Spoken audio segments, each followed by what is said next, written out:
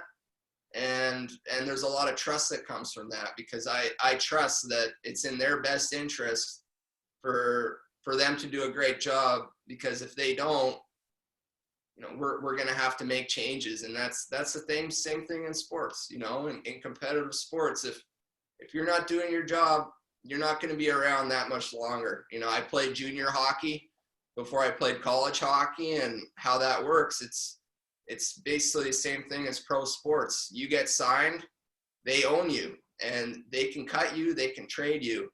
And I've been through the ringer, and I've seen all sorts of scenarios. And so I understand that, you know, you're only as good as your last shift in hockey, and in entrepreneurship, in a lot of cases, you're maybe only as good as your last quarter. And you really got to bring it every day. You know, there's a saying, what have you done lately? You know, what have you done for us lately? And you always got to be on your toes and making sure that you're on top of things and doing a great job. So besides everything that you've already said, if you think about someone becoming a mentor for the first time, they might have been an entrepreneur, now they're being a mentor. Based on your experience being mentored, what advice do you have for them? So the question is, if they're a first-time mentor, what advice do I have?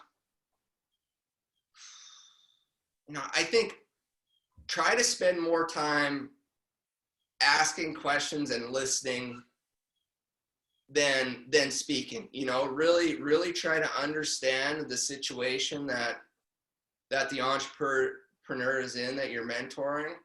And then once you have full info, then give your advice. And if the advice doesn't immediately come to you, just say, I gotta chew on that. I gotta think on that. And maybe they want to call somebody that could help them give the proper advice, rather than giving wrong advice right over the phone. You know, it's always best to never speak something that you're not absolutely sure in. And you know, I'm always trying to actively know what I don't know. And if they don't know that either, that's okay. And if they come back to me a week later with some great advice, I'm very thankful that they waited a week and given me bad advice, you know? Yeah. And so if you're a mentor, get mentorship, be mentored. You're saying be mentored as a mentor. That's kind of interesting. Yeah, you know, nobody knows everything. You know, you can't. There's not enough hours in a day. Yeah. Well, you know, thank you very much for your time. It is so exciting to see your progress over time and the kind of people who have helped you along the way. And I wish you continued success and on more magazines. I don't know what else there is to get on there. You've reached the pinnacle in your field, but I'm sure there's more. And thank you very much for giving of your time to the next generation of entrepreneurs following you. Thanks a lot. Well, thank you for having me, and congratulations on what you're doing. It's really, really cool, and it's really going to make an amazing impact on a lot of people's lives. So, you know, don't hesitate to reach out if there's ever anything I can do to help. Great. And as appropriate as it is, my cat has been meowing to our entire interview. So she wants some raised right food right now, because that's probably why she's whining, but who knows? We'll have to get you some, Stephen. Yeah. Take care. Good luck. And thanks for your time. Bye-bye, Braeden. Thank you so much again. Really appreciate it.